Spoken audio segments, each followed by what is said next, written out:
지난 수요일까지 기도에 대한 공부를 해왔습니다.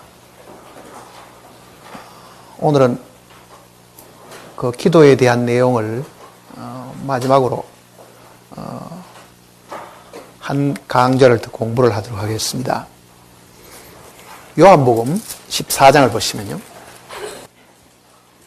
12절 말씀부터 보겠습니다. 12절. 내가 진실로 너희에게 이르노니 나를 믿는 자는 내가 하는 일도 그도 할 것이요 또한 그보다 큰 일도 하리니 이는 내가 아버지께로 감이라. 13절과 14절을 같이 읽어보겠습니다. 너희는 내 이름으로 무엇을 구하든지 내가 행하리니 이는 아버지로 말미암아 영광을 받으시게 하리 함이라. 내 이름으로 무엇이든지 내게 구하면 내가 행하리라. 한 장 넘기셔가지고요, 15장입니다. 16절 말씀 같이 읽어보겠습니다. 너희가 나를 택한 것이 아니요 내가 너희를 택하여 세웠나니 이는 너희로 가서 열매를 맺게 하고 또 네 열매가 항상 있게 하여 내 이름으로 아버지께 무엇을 구하든지 다 받게 하리 하며. 또 한 장 넘기시면 16장을 보시면요,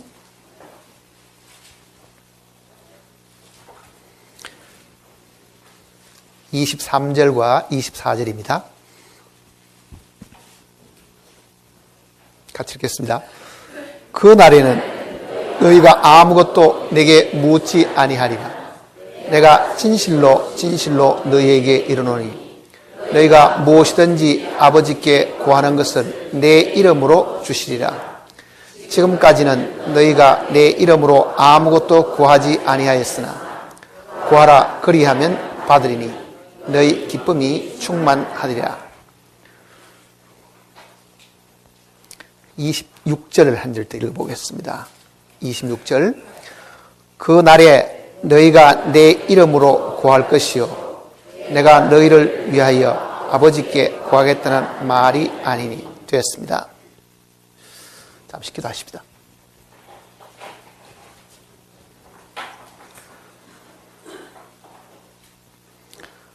아버지 하나님, 이 땅에 살아있는 우리 모두가 주님께로부터 큰 사랑을 입고 주님의 자녀로 부르심을 받았습니다. 이를 우리가 진심으로 감사를 드리고 찬양을 드리기 위해서 이 자리에 함께 모였습니다. 그러나 우리가 비록 하늘의 생명을 간직히 했지만은 여전히 우리가 세상과 더불어 살아가는 동안에 육신의 정욕을 쫓아 살 때가 많고 유혹에 못 이겨서 죄의 시험 가운데 빠져 살 때도 많이 있었습니다. 비록 우리가 구원을 받았지만은 우리의 옛사람은 여전히 악하고 더럽고 추할 뿐입니다. 하나님께서 받으시는 것은 하나님께서 우리에게 주신 부활의 생명뿐임을 저희들이 확실히 압니다. 우리 모두가 이 부활의 생명을 어제 살게 하시고 옛 생명을 따라 살지 않도록 우리를 지켜주시옵소서. 육에 속한 사람은 절대로 하나님을 기쁘시게 할 수 없다고 하셨으니 우리가 찬송과 감사를 드리기 전에 육신에 속한 모든 것들은 다 내려놓고 온전히 부활의 생명을 통해서 주님을 찬양하고 주님께 영광을 돌리는 시간이 되게 복을 허락해 주시옵소서. 세상을 살아가는 동안에 많은 어려움과 시련들이 있지만 주님께서 세상을 이기신 것처럼 주님을 믿는 믿음이 모든 것을 이긴다고 하셨으니 우리의 생각과 뜻대로 살지 않고 주님을 믿는 믿음 가운데 살아가는 저희들이 되게 도와주시옵소서. 이 시간을 통해서 하나님께서 크게 영광을 받으시옵고 우리 각 심령들에게는 하늘의 복을 마음껏 누리고 기뻐하는 시간이 되게 도와주시옵소서. 우리의 기도를 항상 들으시고 응답하시는 우리 주님의 거룩하신 이름으로 간절히 기도드립니다.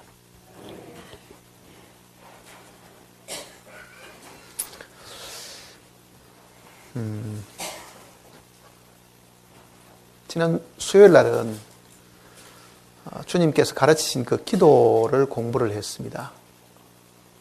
마태복음 6장 내용 속에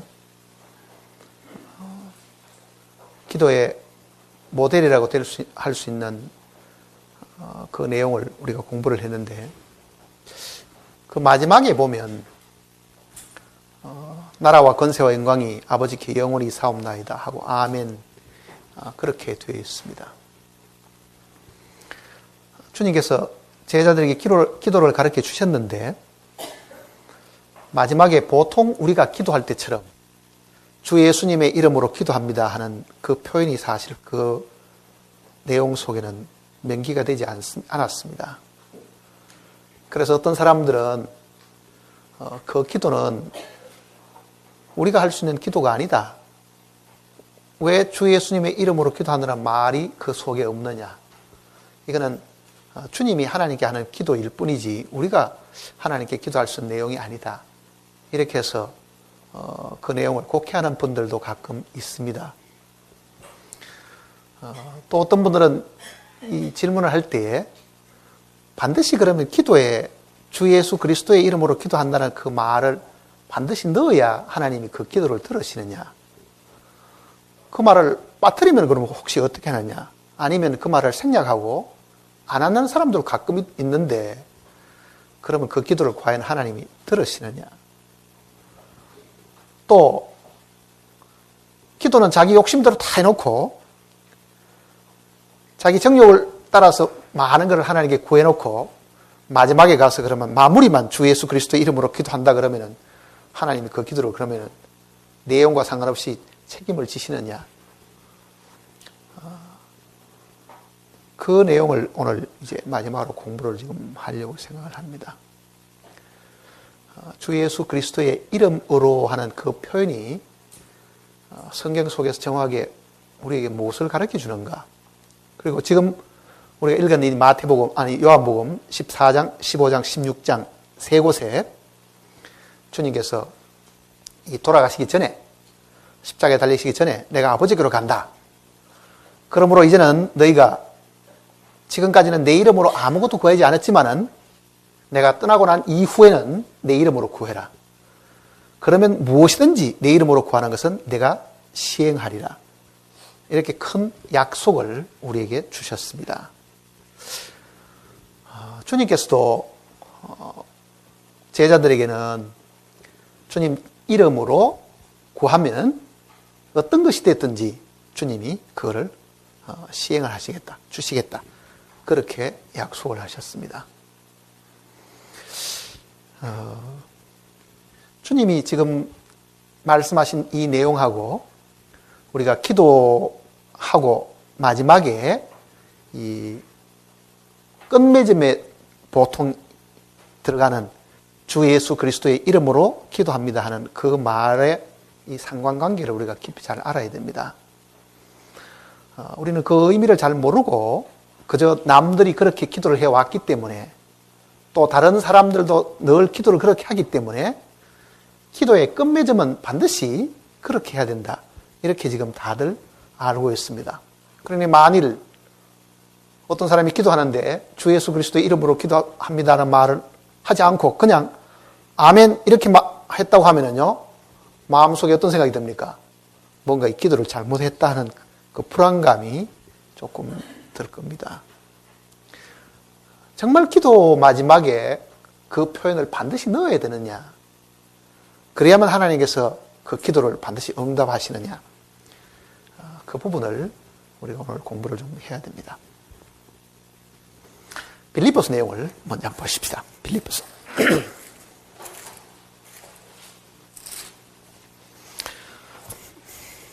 빌립보서 2장입니다. 319페이지입니다. 9절 말씀부터 보겠습니다. 9절. 이름으로 하나님이 그를 지극히 높여 모든 이름 위에 뛰어난 이름을 주사 하늘에 있는 자들과 땅에 있는 자들과 땅 아래에 있는 자들로 모든 무릎을 예수의 이름에 꿇게 하시고 모든 입으로 예수 그리스도를 주라 시인하여 하나님 아버지께 영광을 돌리게 하셨느니라.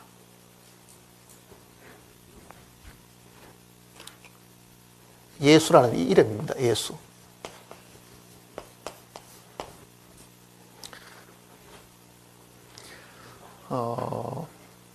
예수 그리스도께서 이 땅에 태어나시기 전에 하나님께서 이 천사 가브리엘을 통해 가지고 마리아에게 이 계시를 주셨습니다. 네가 성령에 잉태해서 아들을 낳을 것인데 그 이름을 예수라 하라. 이렇게 이름을 하나님께서 이미 정하시 가지고 천사를 통해 가지고 마리아에게 이 이름을 가르쳐 줬습니다. 그러면은 이 이름이 요셉이 지은 것도 아니고 마리아가 지은 것도 아닌데 이 이름이 주는 그 의미가 분명히 있겠죠. 하나님이 나사렛 예수의 이름을 태어나기 전에도 이름을 정해 주었습니다. 이름이. 그러면 이 이름의 뜻이 정확하게 무엇인가 하는 것을 잠깐 생각을 해보고 다음 내용을 한번 생각을 해보겠습니다. 우리는 지금 이 이름을 예수라고 부르는데 이 이름은 본래 헬라어입니다. 헬라어나 헬라어대로도 이 사람들은 예수스 이렇게 부릅니다. 예수스. 그리스 사람들은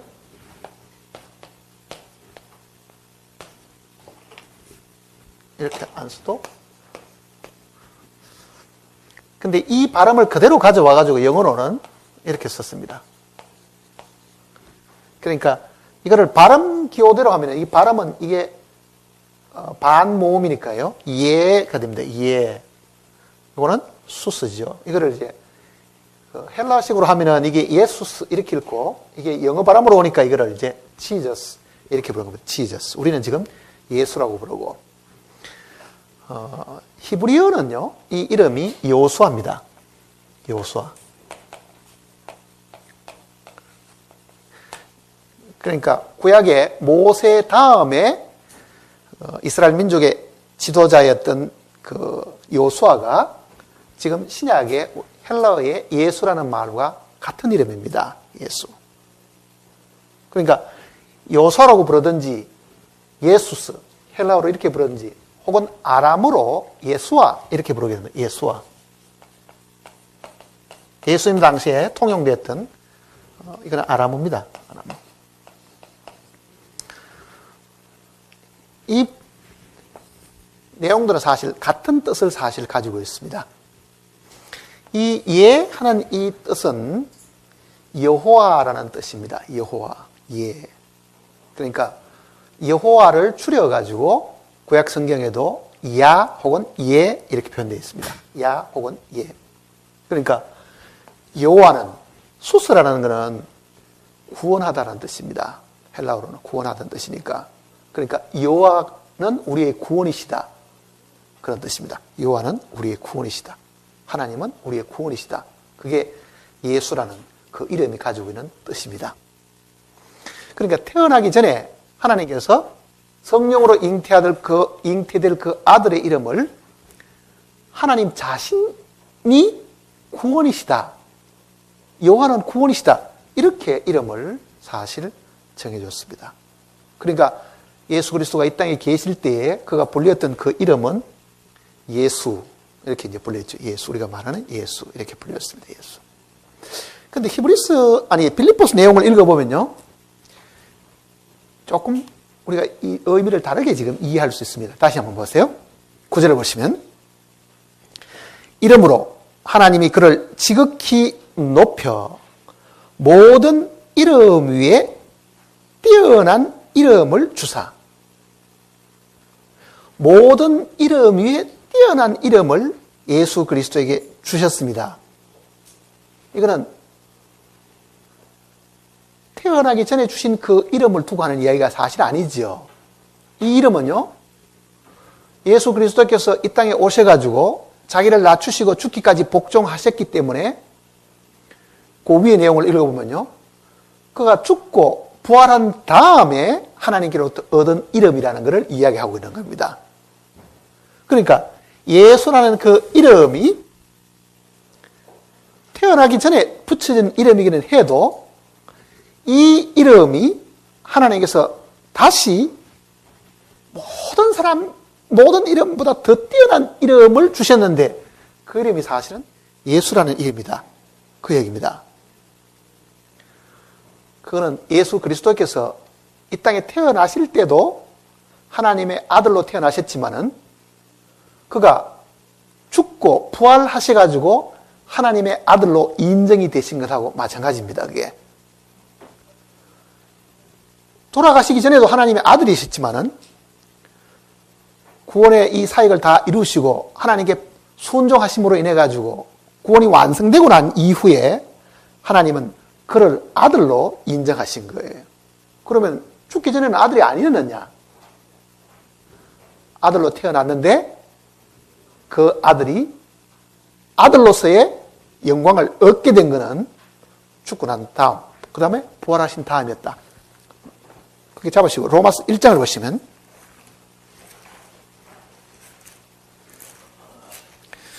로마서 1장 보시면요. 238페이지입니다.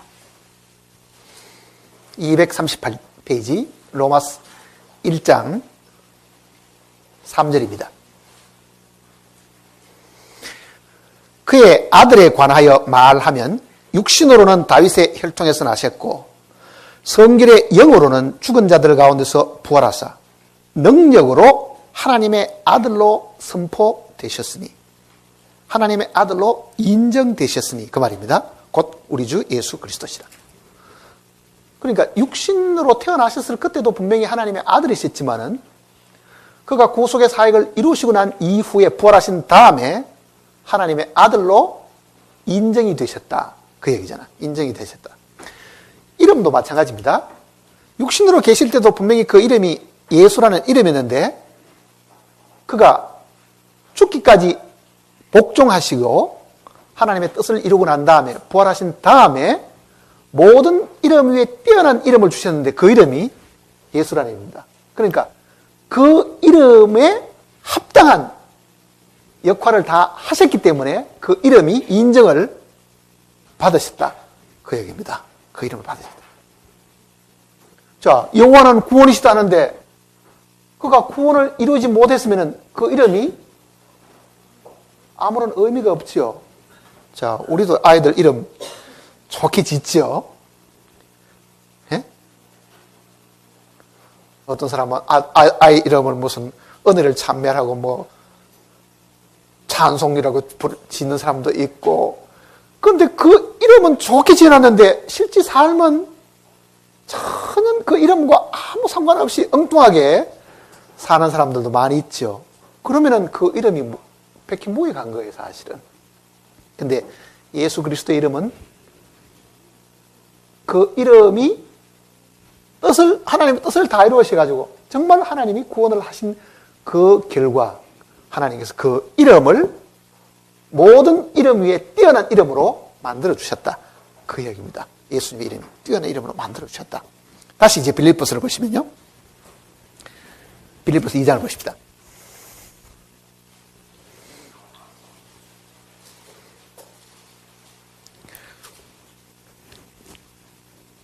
2장 9절을 다시 보시면요.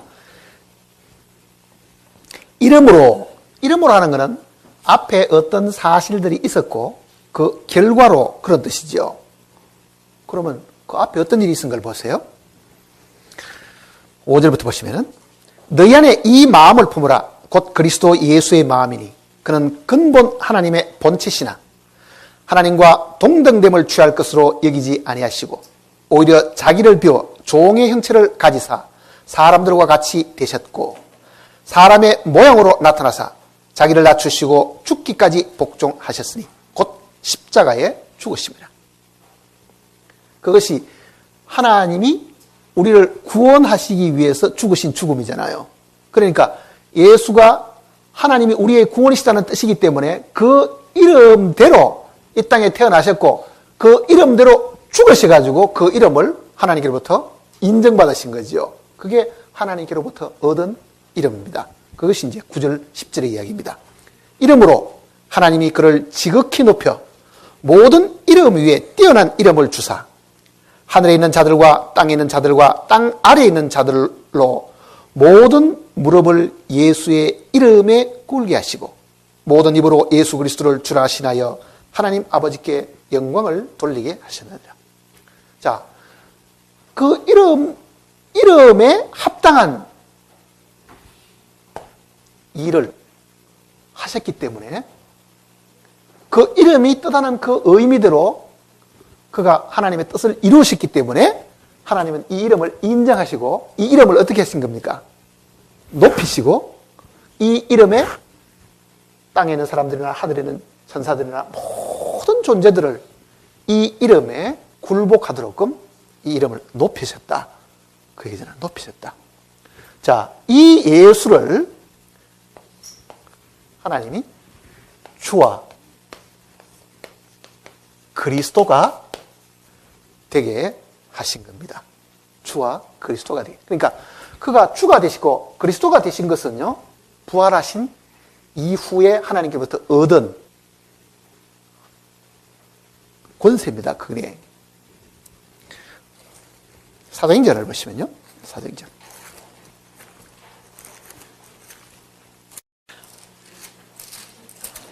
사도행전 2장을 보시면요. 189페이지. 사도행전 2장 36절입니다. 2장 36절.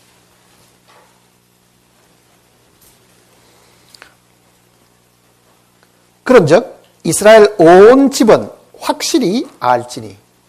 이스라엘 온 집만 알아야 될 게 아니라 오늘 우리도 마땅히 알아야 됩니다.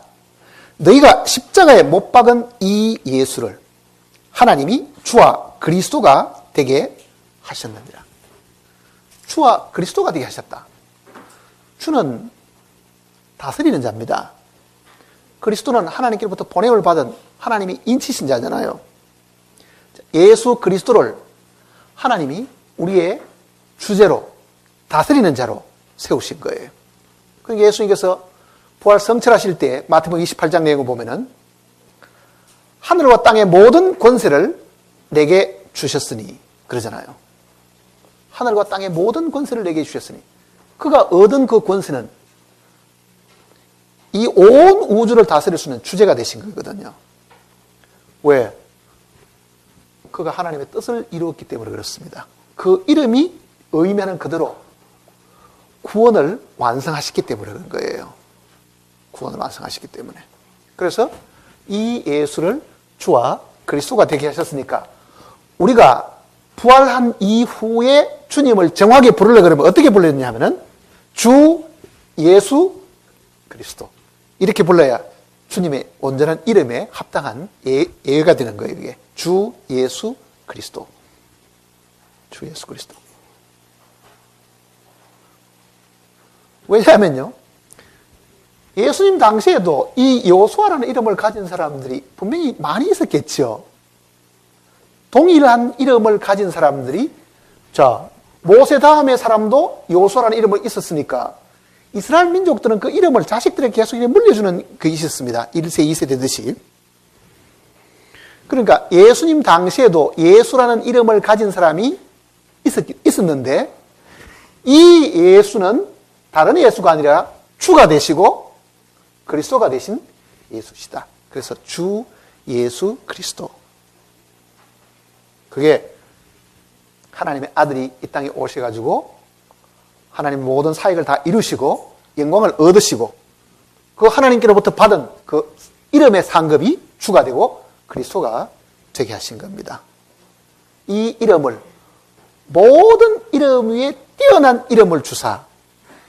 그러니까 우리가 받은 것은 부활하신 이후에 구속의 사역을 완성시킨 예수 그리스도, 주 예수 그리스도, 그 이름을 우리에게 사실 주신 것이다. 그 얘기입니다. 주 예수 그리스도 이름을. 그러니까 의미를 우리가 알고 이 내용을 공부를 하면 주님의 이름을 우리가 정확히 어떻게 불러야 될 건가도 이제 사실은 알 수가 있습니다.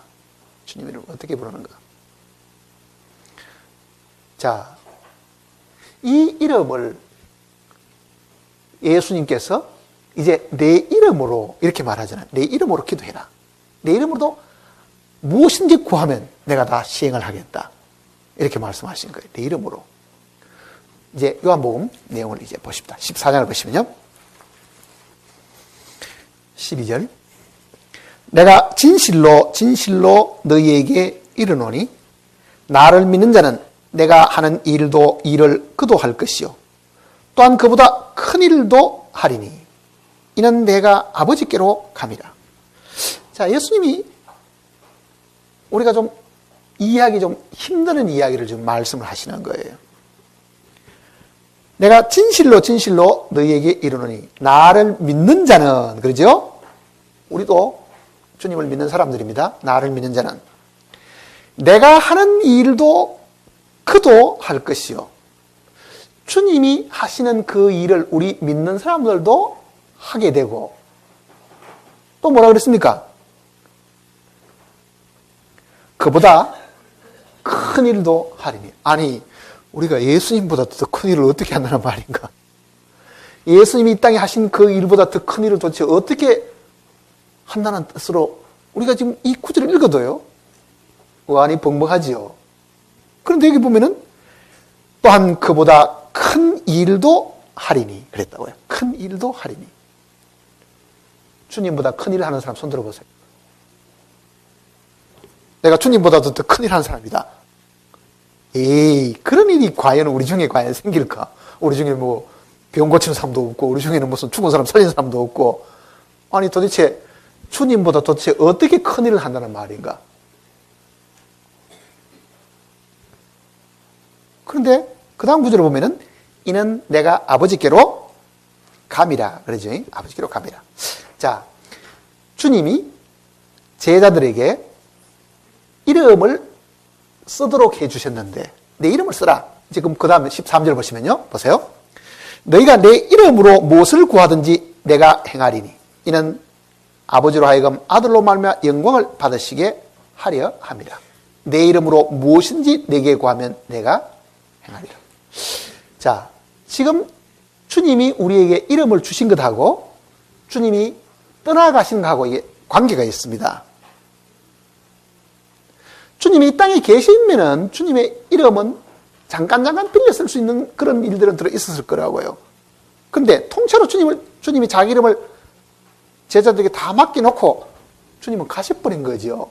그러니까 주님이 계시지 않는 이 시간에 우리가 이 주님의 이름을 지금 쓰도록끔 주님이 우리에게 주셨는데 이 이름이 무엇을 의미하는가? 우리가 지금 기도 마칠 때 주 예수 그리스도의 이름으로 기도합니다. 그 말을 하도록끔 요 말을 맡겨주셨느냐? 아니라고요, 사실은요. 그런 의미가 사실은 아니에요. 기도 문장의 마지막에 끝맺음하는 말로 주 예수 그리스도의 이름을 주신 것이 아닙니다, 사실은요. 그러면은 내가 하는 일도 할 것이요 그보다 더 큰 일도 하리라 그러잖아요. 더 큰 일도 하리라.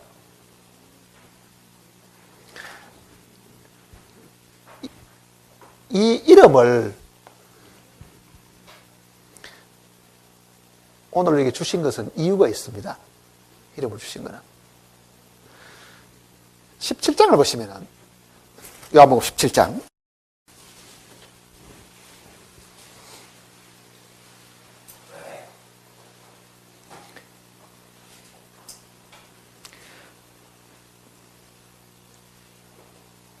11절입니다.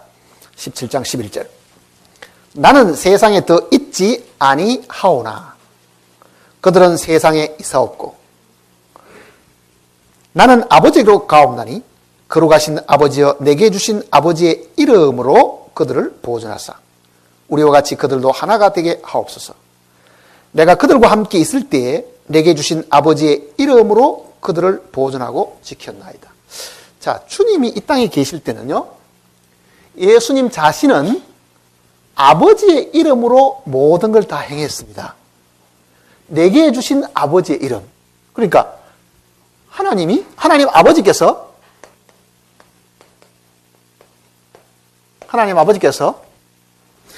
이 땅에 있는 이 나사렛 예수, 하나님의 아들에게 하나님 자기 이름을 맡겨주신 거예요. 그러니까 예수 그리스도는 아버지의 이름으로 모든 걸 다 행했습니다.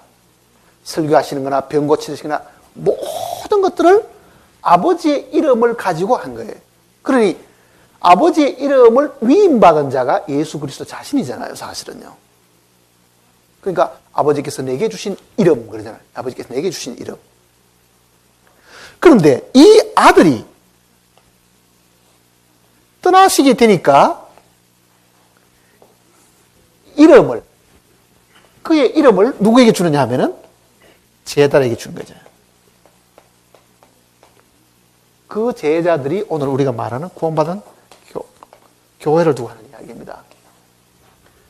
자, 하나님은 아들을 통해 가지고 말씀하시고 아들을 통해서 능력을 행하시고 아들을 통해서 자기의 뜻을 나타냈습니다.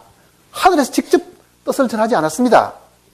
아들이 아버지를 전달하는 통로였고 아버지의 뜻을 나타내는 통로였고 그 아들은 아버지의 이름을 가지고 모든 일들을 다 행하셨다고요. 그런데 이 아들이 이 땅에 오셔가지고 다시 하늘로 올라가시게 될 때는요, 아버지가 아들에게 이름을 맡긴 것처럼 아들은 자기 이름을 누구에게 줍니까? 교회에게 주셨다. 그 얘기입니다. 교회에게 주셨다. 지금 이 시간에는 하나님이 하늘에서 천사를 통해서 역사하시는 시간이 아닙니다. 하나님이 지금 일하시는 것은 그의 몸된 교회를 통해서 일을 하시는 거예요. 그러니까 그 이름을 교회에게 맡기신 거예요. 아들에게 하나님 아버지 이름 맡긴 것처럼 교회에게 이 이름을 주신 거예요, 사실은. 그러니까 예수 그리스도께서 주신 제일 큰 선물이 뭐냐? 자기 이름입니다. 우리에게 주신 그분의 이름이라고요. 그럼 어떤 사람은 아니 그 이름이 뭐가 그 큰 선물이냐? 그 이름 가지고 뭘 하라는 이야기냐? 이 예수 그리스도의 이 이름은요, 예수님이 이 땅에 계실 때에 아버지 이름으로 병 고치고 아버지 이름으로 죽은 자를 살리고 아버지 이름으로 말씀을 가르쳤던 그 능력하고 똑같은 거예요. 그러니까 이름은 바로 하나님의 권위고 하나님의 능력입니다. 하나님의 능력이 하는 권위라고요. 자, 이름이 도대체 무슨 권위가 있다는 말이냐? 하나님의 이름이 가지고 있는 그 능력과 권위라는 것은 이거하고 똑같습니다. 만일 우리가 어떤 사람을 신뢰해가지고요, 내가 저 어디 출장 가는 동안에 내 소유의 회사를 내가 없는 동안에 관리를 맡깁니다. 관리를 맡길 때 뭐를 맡깁니까? 그 사람에게 도장을 맡기잖아요. 도장을. 그 도장을 받았다는 사람은요, 자기가 서류를 어떻게 쓰든지 수표에다가 얼마를 집어넣든지 도장만 찍어버리면은 그건 은행에서 다 인출되는 거예요. 돈 찾으러 간 사람이 인물이 잘생겼기 때문에, 공부를 잘하기 때문에 돈 주는 게 아닙니다. 은행에서 돈 줄 때는 뭘 보고 줍니까? 도장이 그 제대로 이름에 맞는 합당한 도장이냐, 그거 보고 돈 주는 거예요. 그러니 인감 도장 관리를 잘하죠, 다들. 안 잊어버려야 되고. 매매를 했는데 만일 그 도장이 가짜로 만드는 것 같으면 나중에 팔았다가도 나중에 취소됩니다. 그렇잖아요. 그러나 그 도장이 진짜면은 이건 취소도 못하는 거예요. 자식이 아버지 몰래 도장 갖다 찍어가지고 팔아먹어버려도 그 도장 때문에 그 집은 넘어가는 거예요. 주님이 우리에게 내 이름으로 하는 그 말 속에는 바로 주님의 이 도장을 우리에게 맡긴 것처럼요, 이 능력을 우리에게 주신 거라. 그러니 백지수표에다가 네가 원하는 거는 쓰고 마지막에는 내 이름으로 뭐 하라는 이야기입니까? 사인을 해라. 내 도장 찍어라. 그 말이 이 말과도 사실 같은 겁니다. 그러면 어떻게 가지고 이 이름이 큰 권능을 가지고 있는가? 이 이름이 가지고 있는 그 능력이 무엇이냐? 그거는 예수 그리스도가 하나님의 이름으로 이 땅에 오셔가지고요. 그가 하나님의 뜻을 다 이루셨는데 그게 죽음으로 하나님의 구속의 사업을 다 완성하셨고 모든 천지 만물이 그분의 죽음 안에서 다 끝이 나버렸고 그리고 그가 부활할 때 모든 것이 다시 살아난 것이 되었기 때문에 예수 그리스도께서 피로 값주고 사신 그 속에 다 들어가 있는 거예요. 그러니 예수님 이름만 지켜버리면은 그는 자동으로 지출이 되도록 해주신 것입니다. 자, 예수님이 지금 떠나가실 때 하신 말씀을 보면은 내가 하는 일도 그도 할 것이요 그보다 큰 일도 하리니 예수님은 3년 동안 사역을 하셨지만은 만일 교회가 2000년 동안에 주님의 이름으로 능력을 나타내 보인다 그러면 주님보다 더 큰 일 할 수 있죠. 2000년 동안 일을 해오니까. 그 이름이 가지고 있는 힘이 얼마나 큰가를 성경이 이제 보여주는 거예요. 자, 이 이름이 정말 권위가 있고 능력이 있는가? 그걸 이제 보자고요.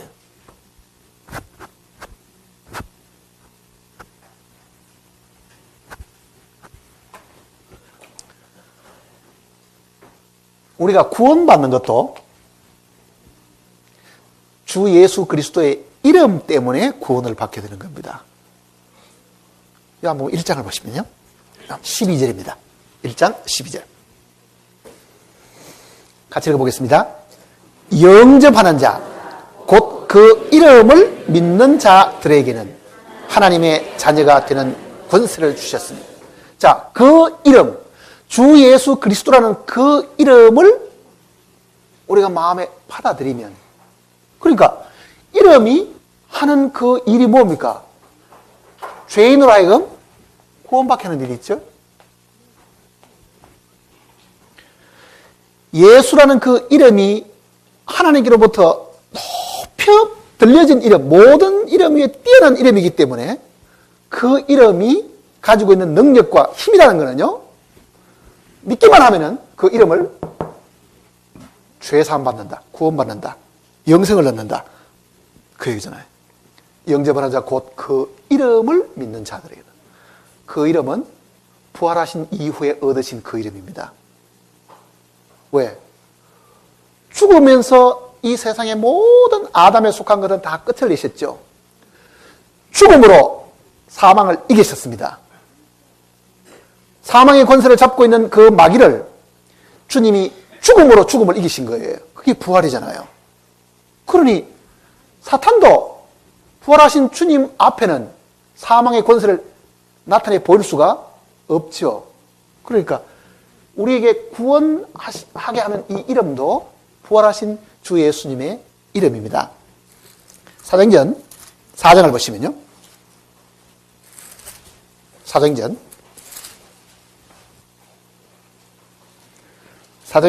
4장 7절입니다. 사도들을 가운데 세우고 묻되 너희가 무슨 권세와 누구의 이름으로 이 일을 행하느냐? 이에 베드로가 성령이 충만하여 이르되 백성의 관리들과 장로들아 만일 병자에게 행한 착한 일에 대하여 이 사람이 어떻게 구원을 받았냐고 오늘 우리에게 질문한다면 너희와 모든 이스라엘 백성들은 알라. 너희가 십자가에 못 박고 하나님이 죽은 자 가운데서 살리신 나사렛 예수 그리스도의 이름으로 이 사람이 건강하게 되어 너희 앞에 섰느니라. 이 예수는 너희 건축자들의 버린 돌로서 집 모퉁이에 머릿돌이 되었느니라. 12절 같이 읽어볼게요. 다른 이로서는 구원을 받을 수 없나니 천하 사람 중에 구원을 받을 만한 다른 이름을 우리에게 주신 일이 다른 이름을 주신 일이 없다. 예수 그리스도라는 그 이름 외에는요 구원받을 이름을 하나님 주신 일이 없다. 왜? 그 이름이 하나님 우리의 구원이시다. 그 얘기잖아요. 하나님 우리 구원이시다. 그런데 우리를 구원하는 이 이름도 예수 그리스도라는 그 이름인데, 이 이름이 우리를 사망에서 건져내는 것뿐만 아니라 사탄을 향해 가지고 이 이름이 능력을 행하는 거예요. 사탄을 향해 가지고. 왜? 그거는 예수 그리스도의 죽음 안에서 사망아 너에 쏘는 것이 어딨냐 하듯이 사탄이 가장 권세를 크게 작용하고 있는 것이 뭐냐면 사망이라는 것, 사람들을 잡아다가 자기가 죽음으로 이렇게 통제하는 것인데, 그거를 패해버린 거예요, 예수님께서. 그러니까 사탄이 잡고 있는 사망이나, 예? 병이나, 귀신 들린 것이나, 이 모든 것들도 주 예수 그리스도의 이름으로 다 끝이 납니다.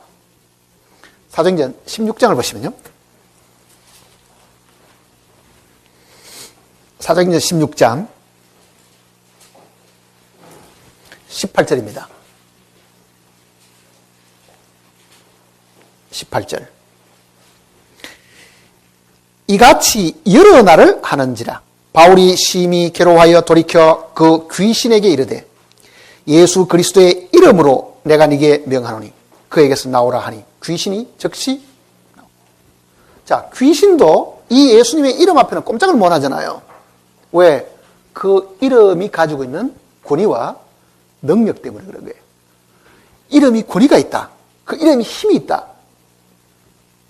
아마 우리나라에서 제일 큰 이름은 대통령 이름일 겁니다. 예? 그 이름이 가지고 있는 능력과 힘이 있는 것처럼요, 이 예수 그리스도의 이름은 예수 그리스도께서 죽고 부활하심으로 하나님께 얻은 그 큰 이름이기 때문에 바울은 기도를 이렇게 안 했습니다. 주님, 이 사람 귀신 좀 쫓아내 주십시오. 주 예수님의 이름으로 기도합니다. 이렇게 안 했죠. 그가 그대로 예수님 이름을 빌어가지고 귀신을 내쫓아버린 거예요. 우리는 아마 무릎 꿇고 기도부터 먼저 할 겁니다. 귀신 좀 나가게 해달라고. 예수 그리스도의 그 이름이 예수님 자신이잖아요, 사실은요. 그러니까 예수님께서도 내가 하는 일을 그들도 할 것이요. 자, 주님의 이름을 제대로 활용한 사람들이 주님이 이 땅에 계실 때 귀신을 내쫓은 것처럼 그들도 그 이름으로 똑같이 귀신을 내쫓았죠. 주님이 이 땅에 계실 때 죽은 사람을 살린 것처럼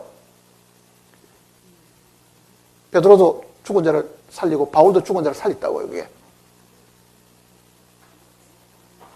그러니 내가 하는 일도 그들도 할 것이요.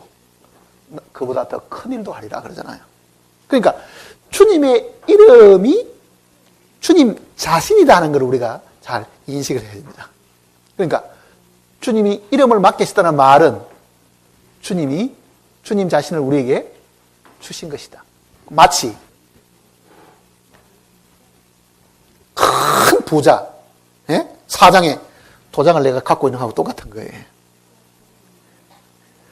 그 사람이 나를 신임해가지고 내가 없는 동안에 네가 이 도장 가지고 모든 일들을 네가 다 해라.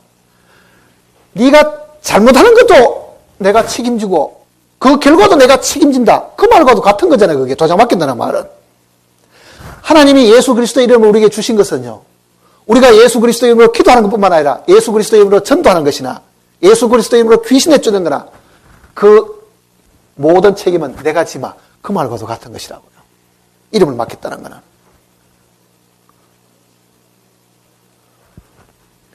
그거는 예수님 자신을 우리에게 주신 것하고 똑같잖아요. 예수님 자신을. 그런데 정말 우리가 생활 속에서 예수님의 이름을 그렇게 쓸 줄 아는가? 예? 지금 이 바울처럼 바울은 다른 말 안 하잖아요. 다시 보세요, 그게. 16 다시 보시면요.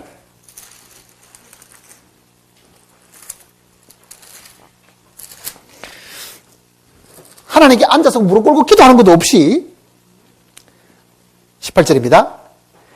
이같이 여러 날을 하는지라. 바울이 심히 괴로워하여 돌이켜 그 귀신에게 이르되 예수 그리스도의 이름으로 내가 네게 명하노니. 예수 그리스도의 이름으로 내가 네게 명하노니. 그 다음에는 그에게서 나오라.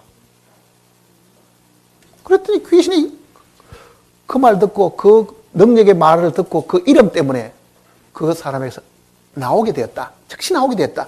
그 얘기잖아요. 며칠 기도한 것도 아니고 금식한 것도 아니고 바울이 행사한 것은 예수님의 이름을 합당하게 행사한 거예요. 또 있습니다. 이런 내용들을 보면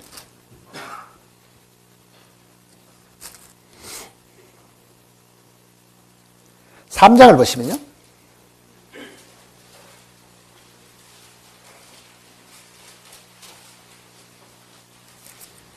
사도행전 3장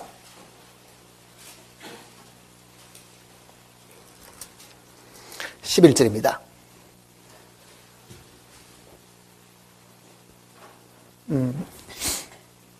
3절부터 보십시다. 3절.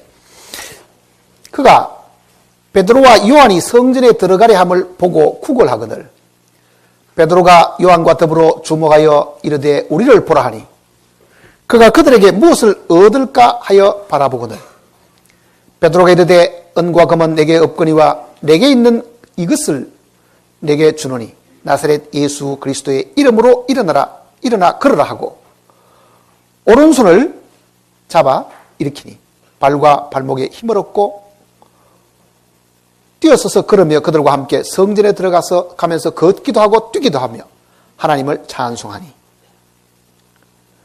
자, 성전 미문에 앉아있던 이 안전병이 이 사람도 베드로가 다른 얘기를 안 하잖아요. 나사렛 예수 그리스도의 이름으로 일어나 걸어라. 그 말밖에 안 했다고요. 그 사람들은 이 사람을 낫게 한 것이 베드로에게 무슨 능력이 있는 줄 알았죠. 그래서 베드로가 이렇게 이야기합니다. 12절 보세요.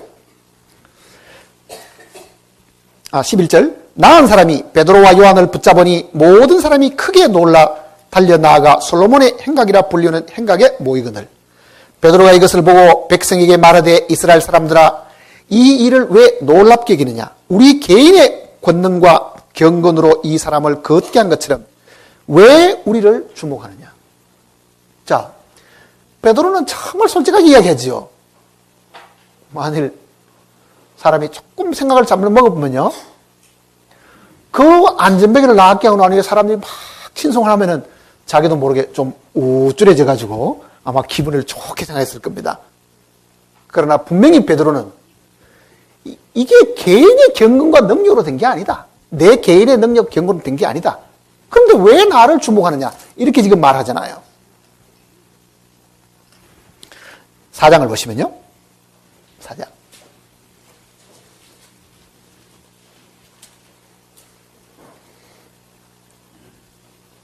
그 안전뱅이를 낳게 해줬더니 온 사람들이 그 사람을, 베드로나 요한을 따라다니니까 추종하니까요. 서기관들과 대제사장들이 이제 화가 났습니다. 그래서 베드로 요한을 잡아가다가 지금 신문합니다. 보세요. 7절에 사도들을 가운데 세우고 묻되 너희가 무슨 권세와 누구의 이름으로 이 일을 행하였느냐. 이에 베드로가 성령이 충만하여 이르되 백성의 관리들과 장로들아 만일 병자에게 행한 착한 일에 대하여 이 사람이 어떻게 구원을 받았느냐고 오늘 우리에게 질문한다면 너희와 모든 이스라엘 백성들은 알라. 너희가 십자가에 못 박고 하나님이 죽은 자 가운데서 살리신 나사렛 예수 그리스도의 이름으로 이 사람이 건강하게 되어 너희 앞에 서느니라. 자, 분명히 베드로는 예수 그리스도의 이름으로 이 안전뱅이를 이름으로 낳게 했습니다. 왜? 그 이름이 능력이고 권위잖아요. 그 이름이. 그러니까 이름을 빌려 쓴다는 것은 바로 예수님 자신을 두고 하는 이야기입니다. 예수님이 낳게 하는 게 있잖아요, 그게. 그러니까 그 이름이 이 귀신을 향해서도 능력을 행하죠. 아픈 사람을 향해 가도 능력을 행하죠. 자, 이름이 가지고 있는 권위와 능력입니다. 이름이 가지고 있는 권위와 능력. 회사에 위임을 받아가지고 도장을 찍는 사람이 자기가 아무리 머리가 좋고 똑똑고 수완이 있어도 그 사람의 인품을 보고 은행에서 돈을 지출하지 않는 것처럼 은행에서 돈을 지출할 때는 그 도장이 정말 제대로 확실한 도장이냐 그걸 보고 주는 것처럼요. 만일 우리가 하나님께 구한다고 하면 하나님께 기도한다고 하면 하나님이 우리에게 주시는 것도 우리가 얼마만큼 기도를 열심히 했느냐, 우리가 얼마만큼 진실되냐, 우리가 얼마만큼 간절히 구했냐에 관계없이 누구 때문에 주신다는 얘기입니까? 이게 정말 주님의 이름이 그 사람이 제대로 활용하고 제대로 썼느냐 그걸 보시는 거예요. 하나님이 사람을 구원하시는 것도 예수 그리스도의 그 이름 때문에 우리를 구원하시는 겁니다. 하나님이 우리의 병을 낫게 하시는 것도 예수의 이름 때문에 병 낫게 하시는 거예요. 하나님이 우리를 귀신을 쫓아내준다고 하면 그것도 예수의 이름 때문에 그런 거지 다른 능력으로 그게 나타날 방법이 없는 거예요. 다른 능력으로. 그러니 우리가 하나님께 받은 선물 중에 큰 선물은요, 하나님의 즉 예수 그리스도의 그 이름을 우리에게 맡기셨다. 그게 교회에게 맡기신 겁니다. 하나님의 이름을 아들에게 맡기신 것처럼 그 아들은 자기 이름을 그의 몸된 교회에게 맡겨놓은 거예요. 그러니 하나님은 지금은 직접적으로 역사하는 시간이 아닙니다. 교회를 통해서 역사하시는 거예요. 그러니 바울이나 베드로는 교회 안에 속한 사람들이잖아요. 그래서 그들에게 이 능력이 나타난 거예요. 그 이름을 합당하게 쓸 줄 아는 사람들이었잖아요. 그러면 누가 이 이름을 제대로 합당하게 쓰는가? 우리가 어떤 위치에 있으면 이 이름이 바울이나 베드로처럼 이렇게 큰 능력을 나타내 보이는가? 나도 내 능력과 내 노력을 의존하지 않고 하나님께 만일 구한다고 하면 하나님이 나에게 응답하실 때도 주님의 이름으로 주님이 해놓으신 그 사실 때문에 내가 구하는 걸 주신다고 하면 내가 어떤 상황 속에 있을 때 이 이름이 합당하게 하나님 앞에 불려지느냐 그리고 하나님이 그걸 인정하시느냐 그걸 지금 생각을 해봐야 되는 거예요. 자, 내가 내 도장을 맡기려고 하면은 아무에게나 도장을 맡깁니까? 한번 이야기해 보세요. 회사 직원이 100명이면 그 사람 100명 중에 누구든지 내 도장을 다 쓰도록 그렇게 맡기지 않지요. 적어도 내가 많은 재산을 가지고 있다고 하면은 더더욱 도장 관리를 더 철두철미할 거라고. 돈 한 푼 없으면 뭐 도장에 누가 가든 말든 뭐 그 무슨 상관이 있어요. 그런데 하나님의 이 천국 은행에 우리가 원하는 모든 보화가 그 속에 다 들어있다고 하면은 하나님이 이거를 마음대로 인출할 수 있도록 자기 이름을 맡기면 누구에게 이 도장을 맡길 것인가? 그 얘기입니다. 누구에게 맡길 것인가? 훔쳐다가 쓰는 경우도 있겠죠. 뭐 훔쳐다가 몰래 훔쳐다가 찍어가지고 훔쳐다 쓰는 경우 들어 있습니다. 구약 성경을 보면 엘리사의 종 게하시가 있었습니다. 아람 장군 나아만이 문둥병을 고치러 왔거든요. 게하시는 하나님의 엘리사는 하나님의 종이잖아요. 내다보도 안 하고 종을 시켜가지고 저 요단강 가서 목욕 7번 하고 가라 그래요. 나아만은 화가 머리끝까지 난 거예요. 이웃나라. 그것도 지배하는 나라에서 왔는데, 이스라엘 지배하는 나라에서 왔는데, 나와가지고 엎드려가지고 환영을 해도 시원찮은데, 코컨티도 안 내밀고, 문 딱 닫아놓고 나오도 안 하고, 종금 시켜가지고는 저 요단강 가서 7번 목욕하고 가라. 화가 나도 너무너무 났죠? 당장 돌아가자. 아니 우리나라의 강들은 이 요단강만큼 못하냐? 물이 여기만큼 깨끗지도 않냐? 내가 목욕한 것 같으면 왜 여기까지 목욕하러 와야 된다는 말이냐? 나는 돌아가겠다.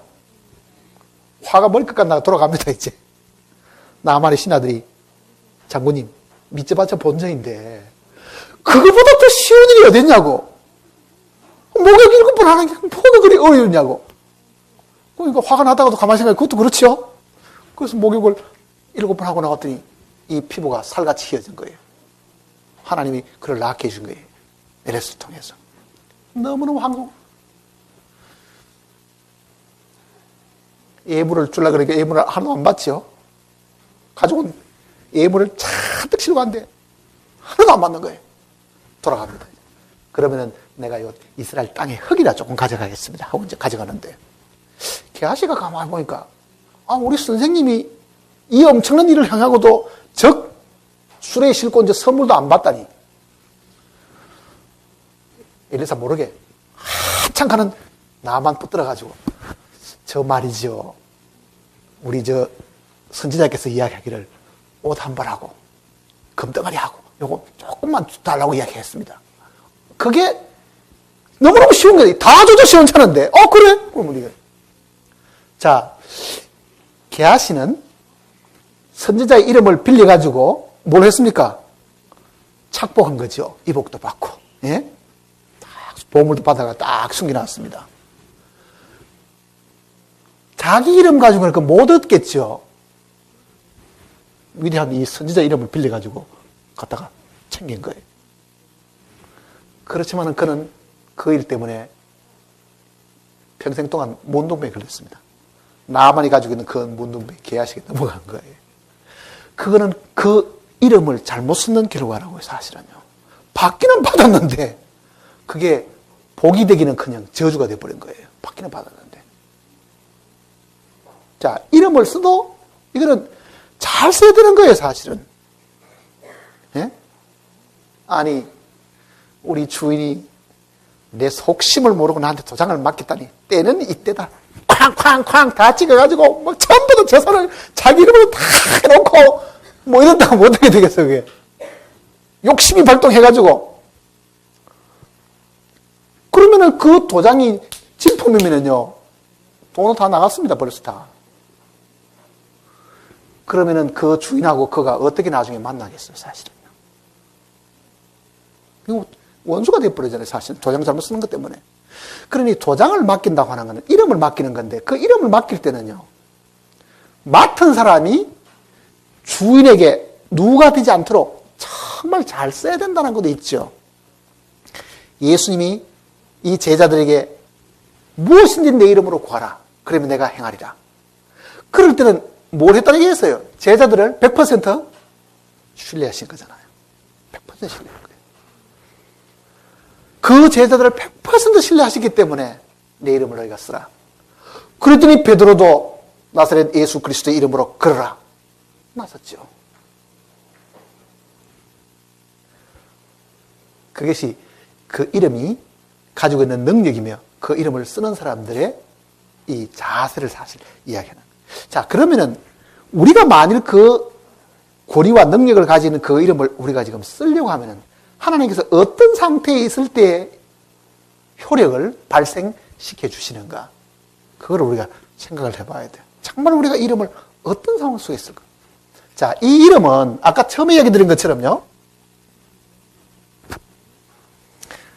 그가 부활하신 다음에 하나님께 받은 이름입니다. 부활하신 다음에. 주 예수 그리스도라는 그 이름은 부활하신 다음에 하나님께서 얻은 상급으로 얻은 이름이라고요. 상급으로 얻은 이름. 그러면은 우리도 이 부활과 관계가 있다는 걸 알겠지요. 부활과 관계가 있다. 자, 이름을 맡긴다는 그 말은요. 우리가 이름을 가졌다는 말은 예수 그리스도께서 아버지께서 내게 주신 이름, 아버지 이름이잖아요. 아버지 이름. 아버지.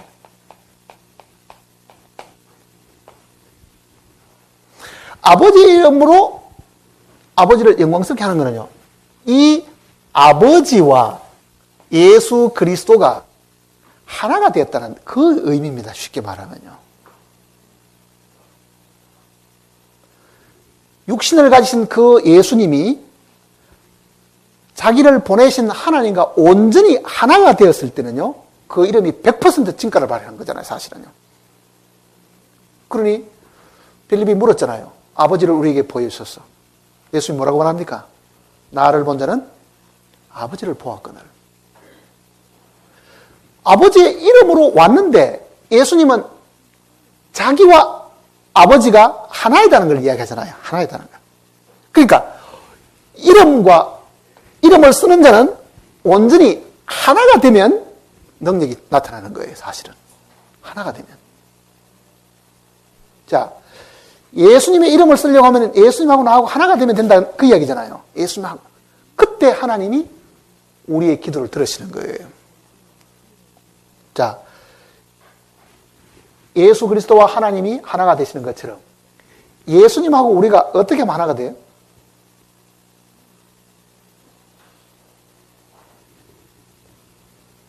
우리가 예수님 안에 있을 때입니다. 사실은. 온전히 예수님 안에 있을 때.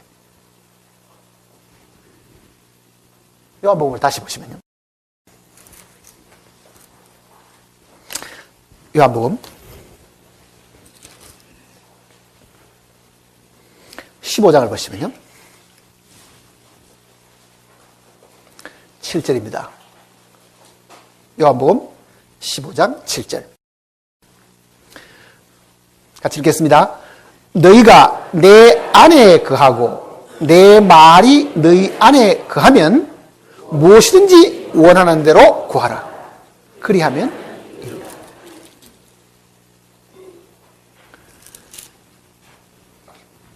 자, 너희가 내 안에 거하고 내 말이 너희 안에 거하면, 우리가 주님 안에 들어가고 주님이 우리 안에 있게 되면 그게 기도의 응답의 조건입니다. 주님의 이름을 쓸 수 있는 그 조건을 이야기하는 거예요. 너희가 내 안에 가고 내 말이 나에 가면, 즉 주님이 우리 안에 가시게 되면. 자, 언제 그러면은 우리가 주님 안에 있게 되느냐? 언제 우리가 주님 안에 있게 되느냐? 이 지구상에 태어난 모든 사람들은 태어날 때부터 주님 안에 들어가는 게 아닙니다. 그 사람은 아담 안에서 태어난 것이지, 육신을 가진 모든 사람은 아담 안에 있지 그리스도 예수 안에 있지 않습니다.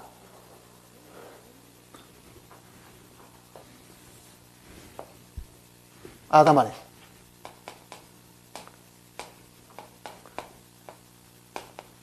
그리스도 안에.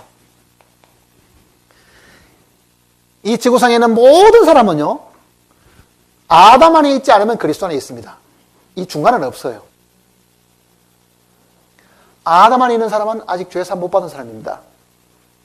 그리스도 안에 있는 사람은 죄사함 받은 사람입니다. 그러니 태어나서 육신을 가지고 이 땅에 태어나게 되면 본인이 알든 모르든 그 사람은 어디 있습니까? 아담 안에 있는 사람입니다. 첫 사람은 아담 안에 있는 거예요. 아담 안에 있는 사람이 어떻게 그리스도 안에 들어가느냐? 여기 장벽이 있는데 이걸 어떻게 넘어 들어가느냐? 육신의 장벽이 있는데 이걸 어떻게 넘고 들어가느냐? 그런데 분명히 15장 7절은 너희가 내 안에, 내 말이 너희 안에 거하면, 그러잖아요. 너희가 내 안에. 그러니 여기에 있던 이 손영수라는 사람이 아담 안에 태어나가지고 아담 안에 계속 있어 왔는데, 그리스도 예수 안에 들어가는 이 길은요, 한 가지밖에 없어요. 한 길밖에 없다고요. 주여, 나를 예수 그리스도 안에 넣어 주십시오. 기도하면 들어갑니까? 기도해도 못 들어가요. 자, 보세요. 내가 아담 안에 있게 된 거는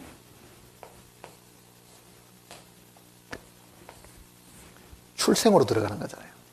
태어나 보니 아담 안에 있는 거예요. 태어나 보니까. 그러면은 그리스도 안에 있는 것도 뭐 한다니까? 태어나야 된다. 그 이야기입니다. 쉽게 말하면은. 그래서 육으로 난 것은 육이요, 영으로 난 것은 영이지요. 그래서 우리가 거듭 두 번째 나는 거라고. 두 번째. 아담 안에 태어나는 것이 출생으로 만일 가능했다고 하면은 그리스도 안에 들어가는 것도 출생으로 나야 되는데, 아니 아담 안에 태어났었는데 여기는 어떻게 들어가느냐?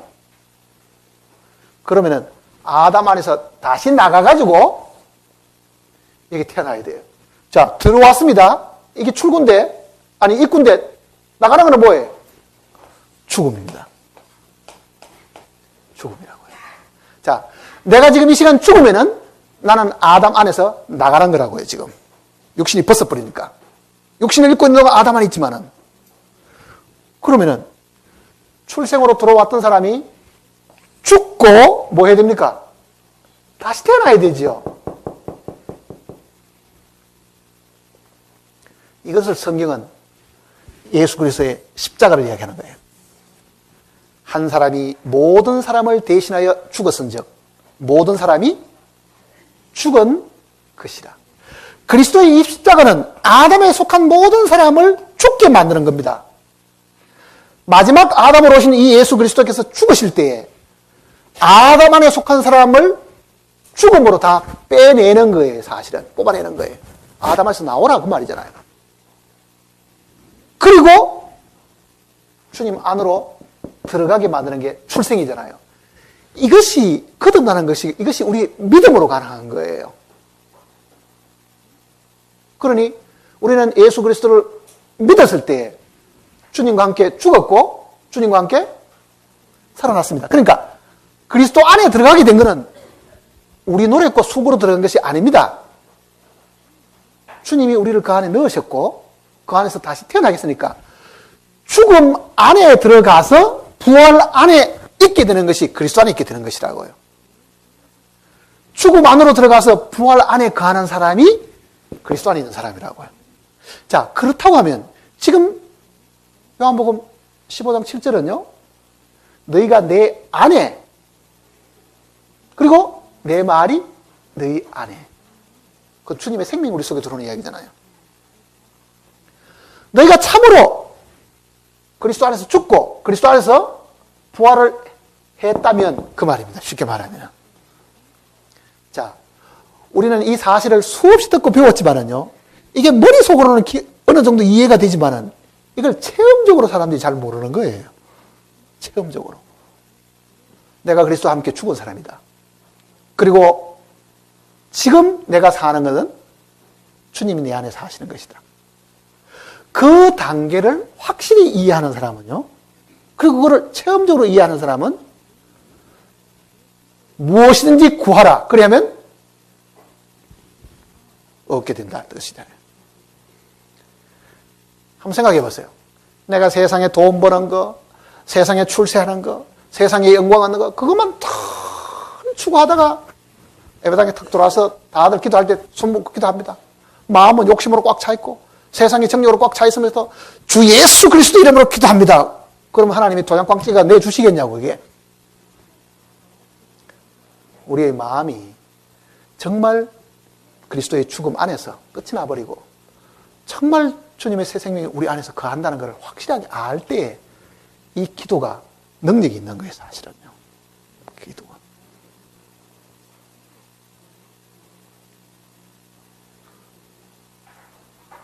그러니 기도 마치고 끝맺음 인사로 주 예수 그리스도의 이름으로 기도합니다. 그거 아무리 붙여봐도 기도 응답 못 받은 사람이 너무 많은 거예요. 사실은.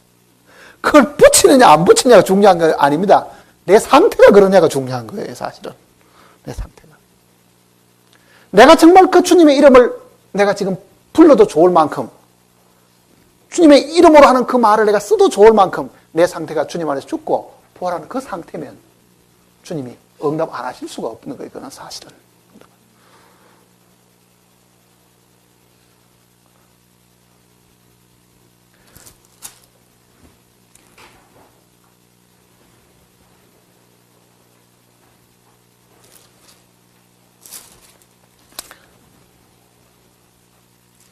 (16장을) 보시면요.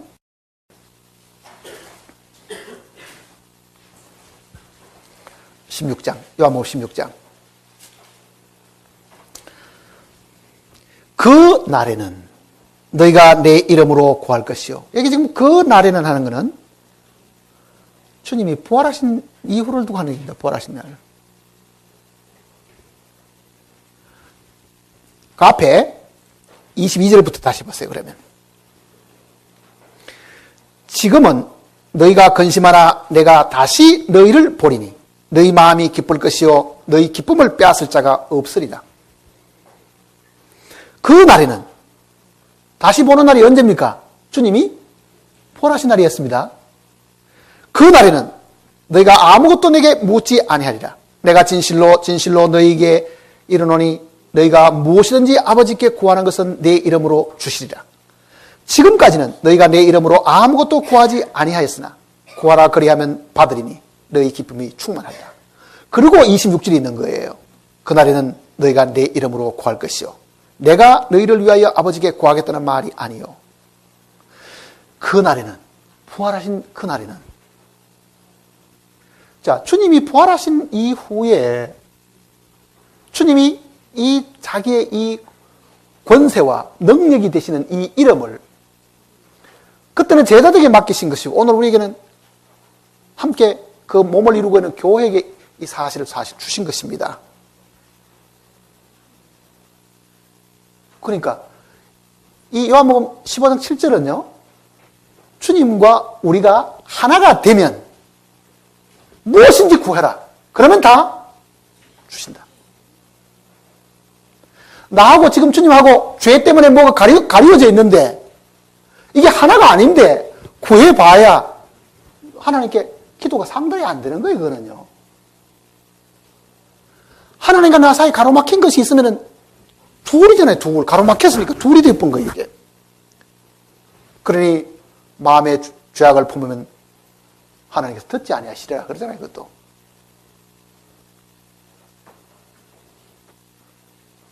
그러니 엎드려가지고 구한다고 다 응답받는 게 아니고 응답받을 수 있는 조건이 사실 반드시 있어야 됩니다.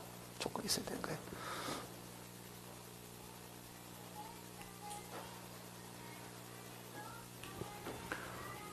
우리가 주님 안에 들어간 거는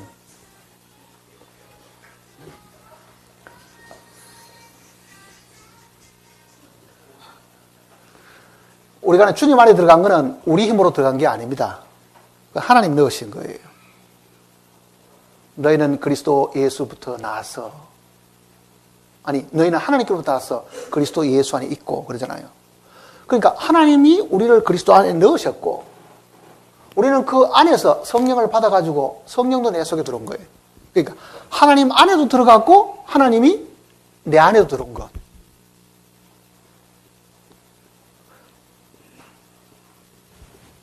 그 사이에 장벽이 사실 없습니다. 그러니까 예수님이 이 땅에 계실 때는요. 하나님과 전혀 장벽이 없었겠죠. 그러니까 뭐라고 말씀하시냐? 나를 본 자는 곧 아버지를 보았구나. 자, 그러면은 누구든지 주와 합하는 자는 다 한 영이 되었다 한 것 같이 주님과 우리가 하나 되면 이게 한 영이다. 그러잖아요. 한 영이다. 성령 따로 우리 영이 따로 있는 게 아니라 성령과 우리 영이 하나가 된다는 뜻이거든요. 그 상황이 하나님께서 우리 기도를 정확히 들으시고 응답하실 수 있는 가장 최적의 조건이 된다. 그 얘기입니다. 그래서 기도 그 내용을 들으실 때 응답받지 못하는 기도에 대한 이야기를 사실 했잖아요. 많은 응답받지 못하는 이유가 있다고 이야기했잖아요. 그것이 장벽 때문에 그런 겁니다. 장벽 때문에. 기도하기 전에 우리가 응답받을 수 있는 조건이 되는가? 지금 내 마음의 상태가 어떤가? 정말 이제는 하나님과 나 사이에 담됨이 있는가? 아주 얇은 종이막 같은 그런 것이라도 사실이 있으면 그것이 기도 응답의 장애물이 됩니다. 분명히 장애물이 될 거예요.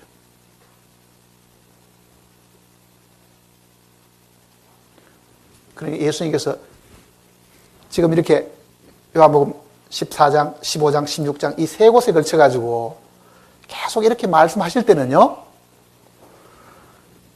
정말 그분은 우리에게 아낌없이 다 주신 거잖아요. 하늘에 이 보화가 가득 찬 하늘의 이 은행에 모든 것을 다 주시고 인출할 수 있는 방법까지 다 주셨는데 문제는 우리는 그거를 활용할 줄 모르고 누릴 줄 모르는, 우리가 취할 줄 모르는 그 위치에 있기 마련이다. 그에게 누구든지. 다 주셨어요. 로마서를 보시면요. 8장입니다.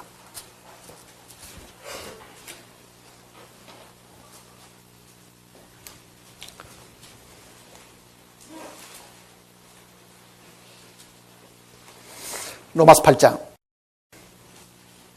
32절입니다.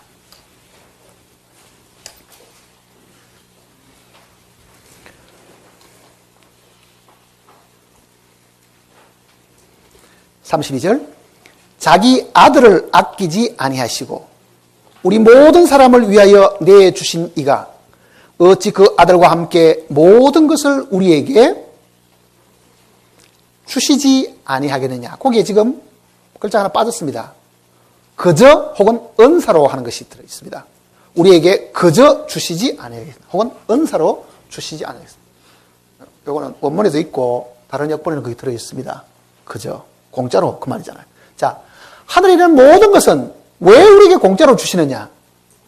우리로 하여금 공짜로 얻게 하시기 위해서 주님이 모든 걸 다 갚으셨기 때문에 그런 거예요.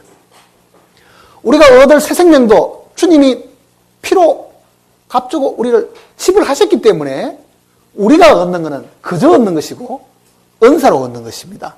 그러니 하나님이 우리에게 주시는 것은 대가로 주시는 것이 한 가지도 없습니다. 그저 주시는 거잖아요. 자, 아들도 그저 주시는데 뭐가 하나님이 아까운 것이 있어가지고 다른 것도 그저 주시지 않겠느냐? 그러면 그저 주시는 것은 주님의 이름으로 구하기만 해도 다 오는데 그거를 우리가 우리 손에 취득을 못하는 그 많은 이유는 주님과 우리가 하나가 되어 있지 않은 상황, 죄가 우리를 가로막고 있는 상황, 마음에 끓김이 있고 담대함을 잊어버리는 그 상황이 되면은 성경대로 여호와의 손이 짧아 구원치 못하심도 아니요 귀가 둔하여 듣지 못하심도 아니라 너희 죄가 너희와 너희 하나님 사이를 내었고 그러잖아요. 간격이 생겼다. 그 뜻이잖아요. 간격이 생겼다. 간격이 생기면은 이쪽이 있고 이쪽이 생기죠. 그건 둘이 아니고 하나가 아니고 둘이 된다는 이야기입니다. 그러니 하나님과 내가 하나가 된 상황, 내 말이 너희 안에 너희가 내 안에 내 말이 너희 안에 가면 이런 상황이 되면 주님이 적극적으로 시행을 하시게 된다. 그러니까 베드로나 바울이 주님의 이름만 가지고도 병을 낫게 하고 귀신을 쫓아낼 수 있었던 그들의 마음의 상태는요, 온전히 하나였다는 이야기잖아요. 하나였다는 이야기죠. 기도하십시다.